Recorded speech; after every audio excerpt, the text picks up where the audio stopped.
এত বেশি তারা চেষ্টা করেছে যে পৃথিবীর সকল মানুষকে, সকল মুসলিমকে মক্কার হজ থেকে যেন কারবালার হজের দিকে চলে যায়। আপনাদের যদি বিশ্বাস না হয়, ইন্টারনেট খোলেন, গুগলে কারবালা লিখেন, কারবালার চিত্র লিখেন, দেখবেন যেমন মক্কায় কাবা শরীফে তোয়াফ হয়, তেমন কারবালায় হুসেন রাদিয়াল্লাহু তাআলা আনহুর কবরে তোয়াফ হচ্ছে। যেমন মক্কায় তোয়াফের পরে মাকামে ইব্রাহিম বলে একটা স্থান আছে, তেমন ওখানে ওরা মাকামে ইব্রাহিম গড়ে তুলেছে। যেমন আপনারা যারা হজ করেছেন, মক্কা থেকে মিনায় যাওয়ার পথে দুই দিকে একটা রাস্তা, আর দুই দিকে শামিয়ানার মতো, ছাদের মতো রাস্তা করে দেওয়া হয়নি? ওরা দেখবেন হুসেন রাদিয়াল্লাহু তাআলা আনহুর কবরে যাওয়ার জন্য ওইরকম রাস্তা করে দিয়েছে। পুরোপুরি নকল করার চেষ্টা করেছে এবং পুরোপুরি চেষ্টা করেছে যেন মানুষ মক্কা না গিয়ে কোথায় হজ করে? কারবালায় হজ করে আর ইরাকে হজ করতে যায়। আমি আমার কথা বলছি না, তাদের বই পুস্তক থেকে আমি আপনাদের কিছু শোনাচ্ছি। তাদের কিছু বই পুস্তক আছে, যারা আপনারা আরবি লেখাপড়া করেন এবং তাদের এই বই পুস্তকের নাম জানতে চান, তাদের বলে দিই। যেমন আমাদের আহলুস সুন্নাহ ওয়াল জামাতের কাছে কোরআন মজিদের পর গুরুত্বপূর্ণ বই হচ্ছে বুখারী, মুসলিম, তিরমিজি, আবু দাউদ। যেমন শিয়াদের গুরুত্বপূর্ণ বই হচ্ছে আল কাফি, লেখক কুলাইনি। বিহারুল আনোয়ার, লেখক মাজলিসি। মাল্লা ইয়াহদুরুহুল ফাকিহ, এ সকল বই হচ্ছে তাদের বই। তারা আমাদের বুখারী, মুসলিমকে মানে না। বলছে এই কারণে মানে না, যেটা হচ্ছে আহলুস সুন্নাহ লিখেছে, সুন্নিরা লিখেছে, এই কারণে তারা বুখারী, মুসলিম মানে না। ওরা এই সকল নিজের বই পুস্তকগুলি মানে। এগুলো তাদের হাদিসের বই। এদের হাদিসটা কি? বলছে তাদের 12 জন ইমামের যে কোনো এক ইমামের মন্তব্য হলে সেটা হাদিস হয়ে গেল, আর সেটাই তাদের গ্রহণীয় হয়ে গেল। সেই সকল বইয়ের মধ্যে একটি বই বললাম আর কাফি, যেটা শিয়াদের কাছে বুখারীর মতো গুরুত্ব রাখে। সেই কাফি প্রথম খণ্ড 324 নম্বর পৃষ্ঠায় বলা হচ্ছে, মান আতা কবরাল হুসেন আরিফান বিহাক্কিহি ফি গায়রি ইয়াউমি ঈদিন কাতাবাল্লাহু লাহু 20 হাজ্জা। যে ব্যক্তি হুসেনের কবরের কাছে আসবে তার হককে জেনে ঈদের দিন ছাড়া অন্য দিনে, তাহলে আল্লাহ রাব্বুল আলামিন তার জন্য 10টি হজের সওয়াব লিখবেন, 20টি হজের সওয়াব লিখবেন। কাতাবাল্লাহু লাহু 20 হাজ্জা, 20 হজের নেকি রাখবেন। আপনি জীবনের মাল সম্পদ জমা করে 5-10 লাখ টাকা জমা করে কাবায় হজ করতে যাবেন, একটাই হজের নেকি হবে। আর কারবালায় হুসেন রাদিয়াল্লাহু তাআলা আনহুর মাজার জিয়ারত করবেন, কতগুলা পাবেন? 20টা হজ। চেষ্টা করেছেন, চিন্তা করেছেন কি রকম ব্যাপার আছে এখানে? শুনে যান, আরো কিছু জিনিস তথ্য শুনাই। তারপরে বলছেন মাবরুরাতিন মাকবুলাতিন, গৃহীত হজ। এরকম নয় যে আপনার হজটা গ্রহণ হবে না। ওয়ামান আতাহু ফি ইয়াউমি ঈদিন, এটা ছিল ঈদ ব্যতীত অন্য দিনে আসলে। বলছে আর যে ব্যক্তি ঈদ ছাড়া অন্য দিন, আর যে ব্যক্তি ঈদের দিনে আসবে, কাতাবাল্লাহু লাহু 100 হাজ্জা ওয়া 100 উমরা, তাহলে ওর জন্য 100 হজ আর 100 উমরা লেখা হবে। এটা কে বলেছে? এটা শিয়ারা বলেছে, এবং তাদের এই ওই বই পুস্তকে এটা লেখা হয়েছে। আরো শুনেন, এই সকল তথ্য এবং বর্ণনাগুলি পুরাপুরি মিথ্যা। যদি কোন মিথ্যুককে দেখতে হয় ধর্মের নামে আর ধর্মের হাব ভাবে কেউ মিথ্যা কথা, ডাহা কথা বলতে পারে, তাহলে এই সম্প্রদায় বলতে পারে। সে বলছে বিহারুল আনোয়ার, যেটা বললাম, বিহারুল আনোয়ার বইটা জানেন কত খণ্ডে? শুনলে মাথা খারাপ হয়ে যাবে। 110 খণ্ডে। ওই 110 খণ্ডের 101 খণ্ড 33 নম্বর পৃষ্ঠায় বলছে যে ওয়ালাউ আন্নী হাদাসতুকুম ফি বিফাদলি জিয়ারাতিহি ওয়া বিফাদলি কবরিহি, যদি আমি আপনাদেরকে বর্ণনা করি কারবালার জিয়ারতের ফজিলত এবং তার কবরের ফজিলত, জিয়ারতের ফজিলত, লা তারাকতুমুল হাজ্জা রাসান ওয়া মা হাজ্জা মিনকুম আহাদুন, তাহলে মানুষেরা হজ ছেড়ে দিবে আর কেউ হজ করতে যাবে না মক্কায়। আর ওরা কি চায়? এরা চায় না, ইসলাম শত্রুরা চায় যে ইসলামের একটা বিশেষ রুকুন হজ, যেটা ইসলামের পঞ্চম রুকুন, পঞ্চম স্তম্ভ, সেটাকে নষ্ট করার একটা বিরাট পরিকল্পনা। তারা এই কারবালা, এই হুসেন রাদিয়াল্লাহু তাআলা আনহুর শহীদ হওয়ার পর থেকে কারবালার এই সকল ফজিলত এবং এই সকল তত্ত্ব তারা বলতে শুরু করেছে এবং বলে যাচ্ছে। এগুলা কোনো এগুলো অপবাদ না, এগুলো তাদের নিজের লেখা বই পুস্তকে আছে, এবং যেগুলো আমি আপনাদেরকে বললাম। আরো শুনেন, এই আশুরার দিনের ফজিলতের সম্পর্কে কি বলেছে? বলছে মান আহইয়া লাইলাতা আশুরা ফাকান্নামা আবাদাল্লাহ ইবাদাতা জামিল মালায়েকা, যে ব্যক্তি আশুরার রাত জেগে জেগে ইবাদত করবে, সে যেন সমস্ত ফেরেশতার ইবাদতের মতো ইবাদত করবে। ফেরেশতা কি কত আছে জানেন? অসংখ্য ফেরেশতা। বাইতে মামুরের 70,000 ফেরেশতা একবার একটু ইবাদত করার সুযোগ পায়, আর পৃথিবীতে কিয়ামত পর্যন্ত সুযোগ পায় না। এত অগণন ফেরেশতার যতগুলা ইবাদতের নেকি আপনি আশুরার রাতে ইবাদত করলে পেয়ে যাবেন। তাহলে আশুরাকে ওরা কি বানিয়েছে, কিসের কারণে বানিয়েছে শুনেন। তারপরে বলছে মা মিন আবদিন ইয়াবকি ইয়াউমা আশুরা, যে ব্যক্তি আশুরার দিনে কাঁদবে, একটু কাঁদবে, ইল্লা কানা মা উলিল আজমি মিনার রাসূল ইয়াউমাল কিয়ামা, তাহলে কিয়ামতের দিনে সে সম্মানীয় নবী এবং রাসূলগণের সাহচর্য পাবে, তাদের সাথে উঠবে কাঁদলে আশুরার দিনে। আপনারা আরো শুনেন, দু চারটি কথা আরো আপনাদের শোনাতে আমি বাধ্য হচ্ছি। তারা এই কারবালাকে কি বানিয়েছে এখন বর্তমানে এবং কি করতে চায় আর কি বলতে চায়, আশ্চর্য হবেন। বলছে ইন্না কারবালা আফদালু মিন কাবা, তাদের আকীদা অনুযায়ী কাবা থেকে কারবালা বেশি উত্তম। কাবা থেকে কি বেশি উত্তম? কারবালা বেশি উত্তম। বলছে কেন? কারণ সেখানে হুসেন রাদিয়াল্লাহু তাআলা আনহু দফন হয়ে আছেন। বলেন তো, হুসেন রাদিয়াল্লাহু তাআলা আনহু যদি সেখানে কবর থাকে তাহলে কাবা থেকে উত্তম হয়ে গেল, আর হুসেন রাদিয়াল্লাহু তাআলা আনহুর বড় ভাইয়ের যেখানে কবর আছে ওটা কি উত্তম হবে? এই দুইজনের পিতা আলী রাদিয়াল্লাহু তাআলা আনহুর যেখানে কবর আছে তাহলে ওটা কেমন হবে? আর এই বংশের আলী রাদিয়াল্লাহু তাআলা আনহুর শ্বশুর বা হাসান হোসেনের নানা প্রিয়নবী মুহাম্মদ মুস্তাফা সাল্লাল্লাহু আলাইহি সাল্লাম যেখানে আছেন তাহলে ওটা কি হবে? ওগুলার ফজিলত নাই, কিন্তু কারবালায় ফজিলত খুব আছে। শুনেন তারপরে কি বলছে, ইত্তাখাযাল্লাহু আরদা কারবালা হারামান আমিনা, আল্লাহ রাব্বুল আলামিন কারবালাকে হারাম শান্তিময় হারাম করেছেন, যেমন মক্কাকে শান্তিময় হারাম করেছেন। তার বলছে কাবলা আন তাখলুকা আরদাল কাবা, বলছে কাবার মাটি, কাবার এই জমিন তৈরি হওয়ার পূর্বেই এটাকে হারাম বানিয়ে নেওয়া হয়েছে কারবালাকে। ইত্তাখাযাহা হারামান বিআরবা ওয়া 20,000 আম, 24,000 বছর পূর্বে হারাম বানিয়ে রেখেছেন কাবাকে তৈরি করার আগে, মানে কাবার মাটি আবিষ্কার হওয়ার আগে। ওয়া কাদ্দাসাহা ওয়া বারাকা আলাইহা, এটাকে পবিত্র করেছেন এবং বরকত দিয়েছেন। বলেন ফামা জালাত কাবলা খালকিল্লাহিল খালকা মুকাদ্দাসা মুবারাকা, পৃথিবীর সকল মাখলুক আবিষ্কার হওয়ার আগে এই কাবার মানে কারবালা তাদের কাছে আল্লাহ রাব্বুল আলামিনের কাছে পাক পবিত্র। ওয়ালা তাজালু কাযালিক, এরকম পাক পবিত্র সব সময় থাকবে। হাত্তা ইয়াজআলাহা আল্লাহু আফযালা আরদিন ফিল জান্নাহ, অতঃপর এটাকে আল্লাহ রাব্বুল আলামিন জান্নাতের সর্বোৎকৃষ্ট জমিন করবে। মানে কারবালাটা কার জমি হবে? কারবালার স্থানটা কি হবে? জান্নাতের সর্বোৎকৃষ্ট স্থান হবে। ওদের এটা আকীদা। ওয়া আফযালু মানজিলিন ওয়া মাসকানিন ইয়াসকুনু ফিহি আউলিয়াউ ফিল জান্নাহ, জান্নাতে ওলিদের সবচেয়ে বড় স্থান, ভালো স্থান থাকার যেটা হবে এটা কারবালার স্থান। বিহারুল আনওয়ার, লেখক মোহাম্মদ বাকির আল মাজলিসি, শিয়াদের লেখক, 101 খণ্ডের 107 পৃষ্ঠা।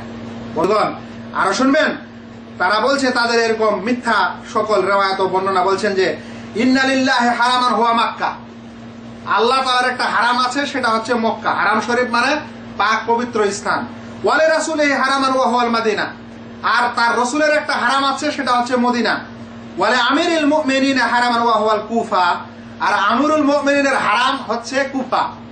ওয়ালানা হারামান ওয়া হুয়া কুম, আর আমাদের মানে শিয়াদের হারাম হচ্ছে কুম শহর। কুম শহরটা কোথায়?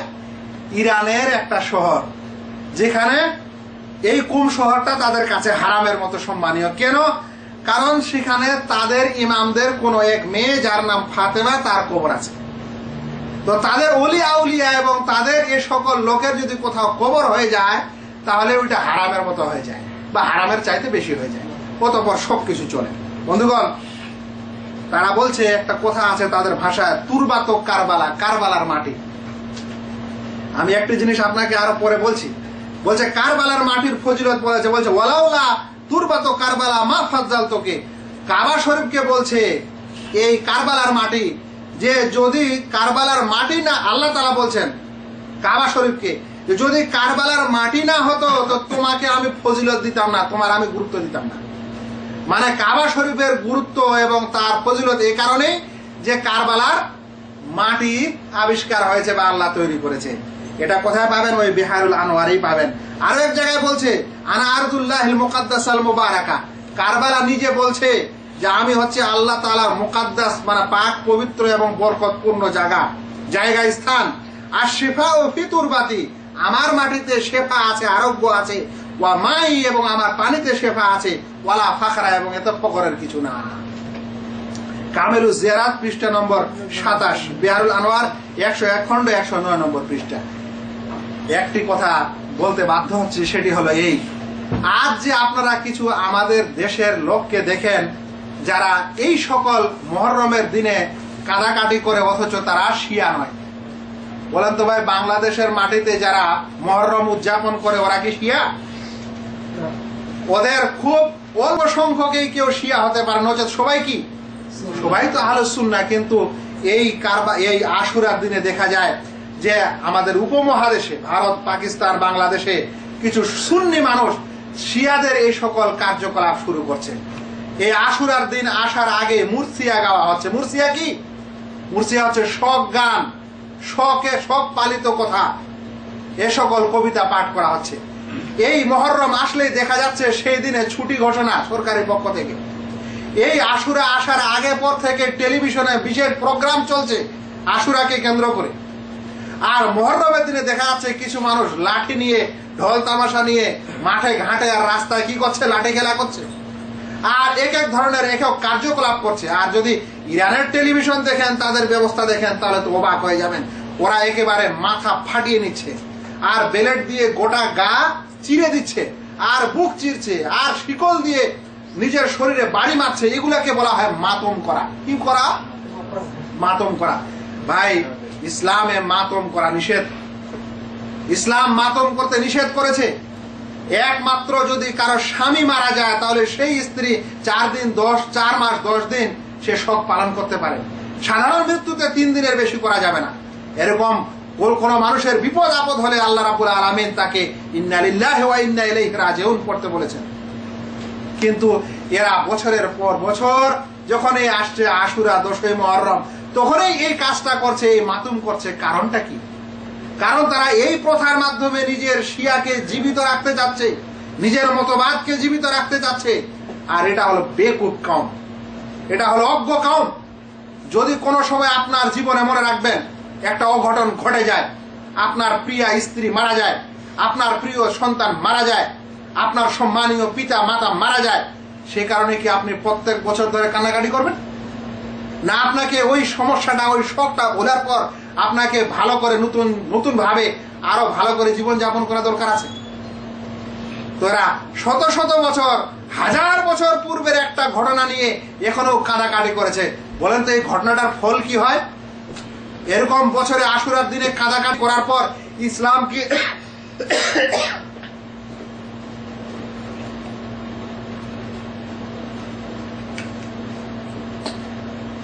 ইসলাম কি পুনরায় আরো জীবিত হয়?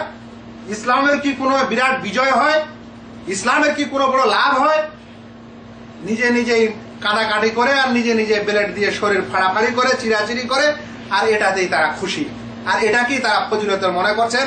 যেমন একটি আগে আপনারা এই ফজিলতের কথা শুনলেন। এরা বলেছে যে যদি এই কারবালা না হতো তো কাবা তোমাকে আমি তৈরি করতাম না, যদি কারবালার মাটি না হতো তাহলে তোমাকে আমি গুরুত্ব দিতাম না। এই সকল তথ্য থেকেই আমাদের দেশের জয়ীফ বর্ণনায় এসেছে যে মোহাম্মদ সৃষ্টি না করলে দুনিয়া সৃষ্টি করতাম না। কথাগুলা মিলছে? আজ আমাদের দেশের সমাজে যে সকল লোকেরা আশুরা উদযাপন করে, ওরা কারা? ওরা এই কবর ও মাজারিরাই। যারা দেশে পীর ও মাজার নিয়ে ব্যস্ত, দরগা নিয়ে ব্যস্ত, তারাই কি করে? মুহররম পালন করে। এবং এদের সাথে বিরাট মিল আছে। যেমন আগে বললাম যে সকল বর্ণনা ওরা মিথ্যা বর্ণনা আল্লাহ রসুলের নামে দেয়, সেই মিথ্যা বর্ণনাগুলো শিয়াদের বইতে তাদের এই কারবালা এবং তাদের এই ইমামের সম্পর্কে পাওয়া যাচ্ছে। আজ যেমন কারবালায় হুসেন রাদিয়াল্লাহু তাআলা আনহুর কবরকে এত ফজিলতের মনে করা হচ্ছে এবং এটা বরকতের মনে করা হচ্ছে, সেরকম সুফিরা, পীরপন্থীরা তাদের যতগুলো মাজার আছে ওলি আউলিয়ার নামে, ওগুলাকেও তারা বরকতের মনে করছে এবং সম্মানের মনে করছে। যেমন কারবালার এই ময়দানে তওয়াফ হচ্ছে, তেমন কিছু কিছু মাজারে তওয়াফ হচ্ছে। যেমন এই কারবালার হুসেন রাদিয়াল্লাহু তাআলা আনহুর মাজারকে কেন্দ্র করে ওখানে জবাই করা হচ্ছে, কুরবানি দেওয়া হচ্ছে। আল্লাহ ছাড়া অন্য উদ্দেশ্যে, তেমন সকল দরগাহে আল্লাহ ছাড়া অন্যের উদ্দেশ্যে কুরবানি দেওয়া হচ্ছে। যে সকল দরগা দেখবেন, সকল দরগাহের একটা না একটা চিত্র দেখবেন, অনেকগুলা লাল কাপড় আর সবুজ কাপড় সব ছিঁড়ে ছিঁড়ে 3 কোণা করে খাড়া করে রাখে, গম্বুজ তৈরি করে। কারবালার সেই মাজারটারও চিত্র ওরকমই। তো বন্ধুগণ, এরাই হচ্ছে আমাদের দেশের আহলুস সুন্নাহর নামে কলঙ্কিত আহলুস সুন্নাহ। নিজেকে আহলুস সুন্নাহ বলে অথচ শিয়াদের কার্যকলাপ নির্দ্বিধায় করে যায়। আমি একটা বইয়ের নাম শুনেছি, লিখেছে ইয়েজিদের চক্রান্তে মুহাম্মদী ইসলাম। বাংলার পীর নাম লিখলো ইয়েজিদের চক্রান্তে মুহাম্মদী ইসলাম। মানে ওরা মনে করছে যে ইয়েজিদের চক্রান্তে গোটা ইসলাম বিকৃত হয়ে গেছে, গোটা ইসলাম নষ্ট হয়ে গেছে, আর তো তারা পুনরায় জীবিত করার চেষ্টা করছে। এই তথ্য এবং এই কথাগুলি হচ্ছে শিয়াদের, এবং ওই সকল মতবাদ তারা নিয়ে আসছে। আমি একটা বাংলাদেশের একটা বিশেষ মানে পঞ্জিকায় একটা ফটো দেখলাম, সেখানে লিখেছে 5 পাঞ্জেতান। 5 পাঞ্জেতানটা কি জিনিস? 5 মানে 5 যেটাকে বলা হয় ফার্সিতে, পাঞ্জেতান, তান মানে বদন, শরীর। বলছে কি 5টি পাক শরীর। এই 5টি পাক শরীর কে কে রে বাবা? বলছেন একটা হচ্ছেন আলী, একটা হচ্ছেন ফাতেমা, একটা হচ্ছেন হাসান, একটা হচ্ছেন হুসেন, আর একটা হচ্ছেন আল্লাহ রসুল সাল্লাল্লাহু আলাইহি সাল্লাম। এই 4 জনের শরীরেই পাক, পৃথিবীতে বাকি সকল না পাক। এটা হচ্ছে শিয়াদের আকীদা, শিয়াদের বিশ্বাস। কিন্তু আমাদের দেশের এই সকল পীর ফকিরদের কাছে এই 5 পাঞ্জেতান কেমন করে চলে আসলো? ওই জন্য বলছিলাম যে আমাদের উপমহাদেশের সমাজে যারা শিয়াদের অনেকটাই মিল রাখে এবং অনেক কিছুতে এরা শরীক আছে, এদের আকীদা এবং এদের আমলে এবং কার্যকলাপে, সেটা হলো সুফিবাদ, আর সেটা হচ্ছে এই বর্তমান যুগের পীর ও মাজারিরা। আর দ্বিতীয় যে আহলুস সুন্নাহ দলটি শিয়াদের অনেক ক্ষেত্রে সাথ দিয়ে চলেছে, সেটা হচ্ছে ইসলামী দল নামে যে দলটা আছে, সেটা এরাও শিয়াদের সাথে শরীক। বলবেন কিভাবে? আমি আপনাদেরকে একটু আগে বুঝাচ্ছিলাম, শিয়ারা যেহেতু ইয়াজিদ এবং মুআবিয়া রাদিয়াল্লাহু তাআলা আনহুকে মন্দ বলেছে, তেমন এই ইসলামী দলের প্রধান মাওলানা মওদুদী সাহেব, সেও কটাক্ষ করেছে মুআবিয়া রাদিয়াল্লাহু তাআলা আনহুকে। সাহাবী জলিল, আল্লাহ রাসূল সাল্লাল্লাহু আলাইহি সাল্লামের শালা কাতেবে ওহী, তার সম্পর্কে কটূক্তি করেছে। বানু উমাইয়ার পিরিয়ডকে খারাপ নজরে দেখেছে এই আমাদের ইসলামী এই দলটি, এবং এরা এই শিয়াদের বই পুস্তক পড়েই প্রভাবিত হয়েছে। আপনাদের স্মরণ করিয়ে দিই, খোমেনি যে বর্তমান যুগের ইরানের প্রতিষ্ঠাতা, ইসলামী জমহুরিয়া নাম দিয়েছে ইরানের, ইসলামী জমহুরিয়া ইরান, সে প্রতিষ্ঠিত করেছে খোমেনি। সেই খোমেনি একটা বই লিখেছে যার নাম হলো হুকুমাতে ইলাহিয়া, আর ওর পদাঙ্ক অনুসরণ করে মাওলানা মওদুদী সাহেব লিখেছেন হুকুমাতে ইসলামিয়া। আমি বলছিলাম তাদের সঙ্গে মিল আছে। যেমন ওরা রাজতন্ত্রকে শিয়া খারাপ মনে করেছে, মুলুকিয়াতকে করার পর ইসলামী রাজতন্ত্র তৈরি করেছে, ইসলামী গণতন্ত্র তৈরি করেছে, তেমন আমাদের দেশের এই দলটিও ইসলামী গণতন্ত্র তৈরি করার চেষ্টা করছে। বাংলাদেশের মতো একটা ক্ষুদ্র দেশ, সেখানে এই দল আছে, 2-4টা কোনো সময় এমপির সিটও আছে। তারা ইরানের সভায় কিভাবে দাওয়াত পায়, এবং ইরানের সভায় দাওয়াত পেয়ে আংটি নিয়ে, হাদিয়া নিয়ে দেশে ফিরে আসে। যেটা বলছিলাম সেটা হলো এই যে আমাদের সমাজে আহলুস সুন্নাহ ওয়াল জামায়াতের লোক আমরা বলি, নিজেকে সুন্নি বলে জানি বটে, কিন্তু শিয়া এবং রাফেজিদের আকীদা এবং বিশ্বাস আমরা জানি না। আর যদি কিছু জানি তো আবার বুঝি না, আর কিছু না বুঝে তাদের সাথ দিয়েছি, আর কেউ বুঝে সুঝেও তাদের সাথ দিয়ে চলেছি। আমাদেরকে চিন্তা করা দরকার। আমি আলোচনার প্রায় শেষ দিকে, আর আমি বেশি কিছু আলোচনা করব না। আমি এবার আলোচনার সারাংশ আপনাদের সামনে পেশ করতে চাই। আজকের আলোচনার সারাংশ হচ্ছে এই যে আশুরা মানে হচ্ছে মুহররম মাসের 10 তারিখ। মুহররম মাসের 10 তারিখে মুসা আলাইহিস সালাম ফেরাউনের হাত থেকে পরিত্রাণ পেয়েছিলেন, তাই মুসা আলাইহিস সালাম শুকরিয়া স্বরূপ রোজা রেখেছিলেন। আল্লাহ রাসূল সাল্লাল্লাহু আলাইহি সাল্লাম, আমাদের নবী মুহাম্মদ সাল্লাল্লাহু আলাইহি সাল্লাম, এই ঘটনাটি শুনে তাকে আনন্দ লাগে এবং তিনিও শুকরিয়া স্বরূপ রোজা রেখেছিলেন। তাই আমাদেরকে এই আশুরার দিনে রোজা রাখতে হবে। উত্তম হলো নবম এবং দশম রোজা করা, কারণ ইহুদিদের বিপরীত করতে আল্লাহ রাসূল আদেশ করেছেন। তাই 9 তারিখ ও 10 তারিখে রোজা রাখতে হবে, দুটি, কিংবা 10 ও 11 তারিখে। তবে 9, 10 ও 11 তারিখে রোজা রাখার সম্পর্কে কোনো দলিল পাওয়া যায় না। দ্বিতীয় কথা হলো যে এই দ্বিতীয় পয়েন্টটি ছিল আমার এই যে এই আশুরা এটাই হচ্ছে ইসলামের তাৎপর্য, কিন্তু এই তাৎপর্য মুছে গিয়ে আমাদের সমাজে যে তাৎপর্যটা আবিষ্কার হয়েছে আশুরা, সেটা হলো যে মুহররমের 10ম তারিখে হুসেন রাদিয়াল্লাহু তাআলা আনহু শহীদ হয়েছিলেন। এটার একটা কারণ আছে। কেন আমাদের উপমহাদেশে এই আশুরার দিনকে এই আল্লাহ রসুলের এই হাদিস ভুলে গিয়ে হুসেন রাদিয়াল্লাহু তাআলা আনহুর শাহাদাতকে নিয়ে কেন উদালাফা করে? এর কারণ হচ্ছে এই যে উপমহাদেশে যে সকল নবাব ছিলেন, যে সকল সিরাজউদ্দৌলা এবং এই সকল যে ছোট ছোট নবাব আমাদের এই সকল দেশগুলোতে নবাবি করেছেন, তারা কিন্তু সকলে শিয়া ছিল। শিয়া থাকার কারণে ওরা এই দিনে তারা অবশ্যই ছুটি দিয়েছিল। এই তাজিয়া করা, মাতম করা, মুহররম করা এগুলো তারা খুবই ভালো করে উদযাপন করত। আমাদের সুন্নি সমাজের জাহেল ও মূর্খ মানুষেরা এগুলো বুঝতো না, তারা ওই উৎসব করে যেত এবং এগুলো এখনো আছে। আমি একজন সেই নবাবের বংশধরকে আমার চোখে দেখেছি কিশোরগঞ্জ বিহারে, তারাও এই মুহররমের সময় সবচেয়ে বড় মুহররম ওখানে করত। তো এগুলার কারণে আমাদের সমাজে পরিচিত হয়েছে এই হুসেন রাদিয়াল্লাহু তাআলা আনহুর কারবালায় শহীদ হওয়াকে কেন্দ্র করে এই আশুরা। এই ঘটনা ইসলামে কোনো বিধান যোগ করবে না এবং কোনো বিধানকে বিয়োগ করবে না। এর মাধ্যমে ইসলামে কোনো বিধান আসবে না, তবে একটি ঘটনা এর মাধ্যমে মানুষ শিক্ষা নেওয়া যেতে পারে। এই ঘটনাটি ঘটনাক্রমে সেই 10ই মুহররমে 61 হিজরির কারবালায় হুসেন রাদিয়াল্লাহু তাআলা আনহু ইয়াজিদের হাতে বায়াত না করে যখন কুফায় চলে আসছিলেন, তখন কারবালায় ইয়াজিদের সেনা, ইয়াজিদের governor Abu Ubaidullah bin Ziyad, সে 2 জন সেনাপতি শামার বিন দিল জাওশান এবং উমর বিন সাদকে আদেশ করেছিল যে কোনো মতেই যেন হুসেন রাদিয়াল্লাহু তাআলা আনহু কুফায় প্রবেশ না করে, অনুরূপ তার হাতে যেন বায়াত কেউ না করে। এটা বিরত করতে গিয়ে, এটা রুখে দাঁড়াতে গিয়ে কারবালায় যুদ্ধ বেঁধে যায় এবং বাধার ফলে হুসেন রাদিয়াল্লাহু তাআলা আনহু মর্মান্তিক ভাবে শহীদ হয়ে যান। হুসেন রাদিয়াল্লাহু তাআলা আনহু জান্নাতি। আল্লাহ রাসূল সাল্লাল্লাহু আলাইহি সাল্লাম বলেছেন, আমার এই 2 নাতি হাসান এবং হুসেন এরা হচ্ছে সাইয়্যিদা শাবাব আহলিল জান্নাহ, জান্নাতের যুবকদের সর্দার। সে কারণে হুসেন রাদিয়াল্লাহু তাআলা আনহুর যেটুকু ভুল হয়েছে তার শাস্তি সে এই পৃথিবীতেই পেয়ে গেছেন। অতঃপর এই ঘটনার পর থেকে নিয়ে আমাদের শিয়া সম্প্রদায় একটা বড় ধরনের চক্রান্ত চালায় ইসলামকে ধ্বংস করার এবং হজকে ধ্বংস করার। সে কারণে তারা কাবাকে ছেড়ে দিয়ে ওই কারবালার হুসেন রাদিয়াল্লাহু তাআলা আনহুর মাজারকে সুসজ্জিত করে সেখানে হজ করার আহ্বান জানিয়েছে, ফজিলত জানিয়েছে। ওখানে যদি কেউ ঈদ ছাড়া অন্য দিনে হজ করে তাহলে 20টি হজের নেকি পাবে, আর ঈদের দিনে হজ করলে 100 হজ ও 100 উমরার নেকি পাবে, এ কথা বলেছে। সেই কারবালায় এখন যে চিত্র আছে সেখানে মোটামুটি মক্কার মতো করার চেষ্টা করা হয়েছে, যেন মানুষ মক্কায় হজ না করতে এসে সেখানে আসে।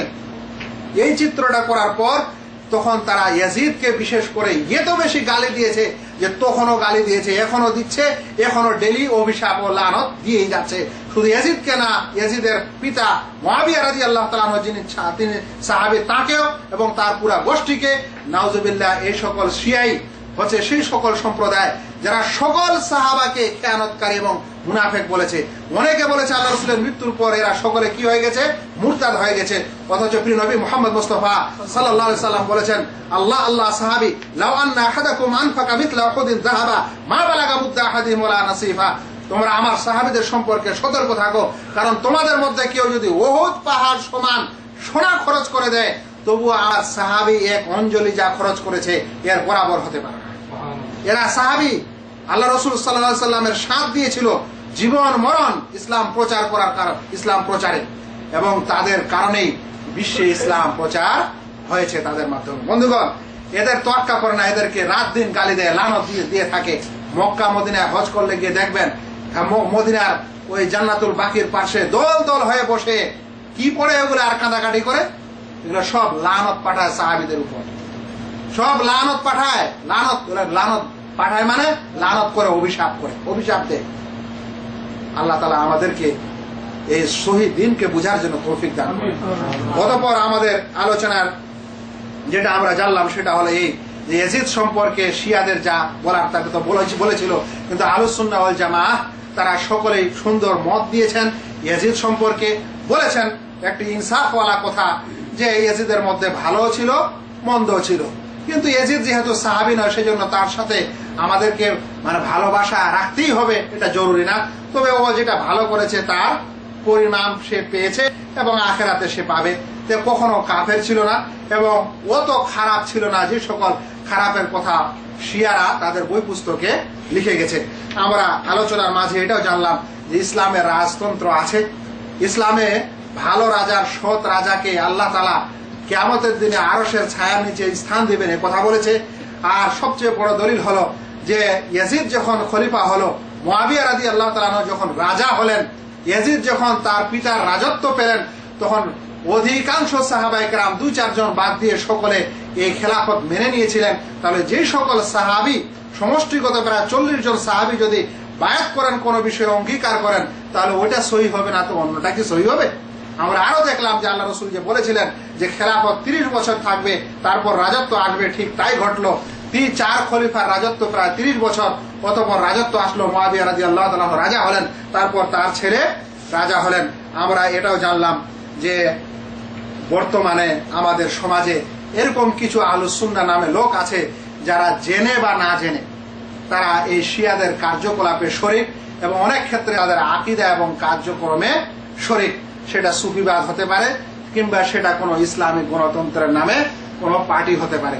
আল্লাহ রাব্বুল আলামিনের কাছে দোয়া করি আল্লাহ যেন আমাদের সকল ভাইকে আমাদের সঠিক ইতিহাস জানার তৌফিক দান করেন।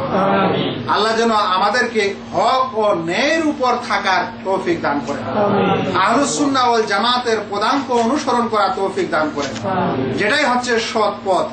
আর রাফেজি ও শিয়াদের জঘন্য আকীদা এবং কার্যকলাপ থেকে আল্লাহ যেন আমাদেরকে দূরে রাখেন। আর যে সকল ভুলক্রমে আহলুস সুন্নাহ ওয়াল জামাতের লোক এ সকল কিছু করে থাকেন, তারা যেন দূরে থাকেন। লাস্ট কথা হলো এই যে আশুরা হিসাবে আমাদেরকে এই 10ই মুহররমে রোজা রাখতে হবে।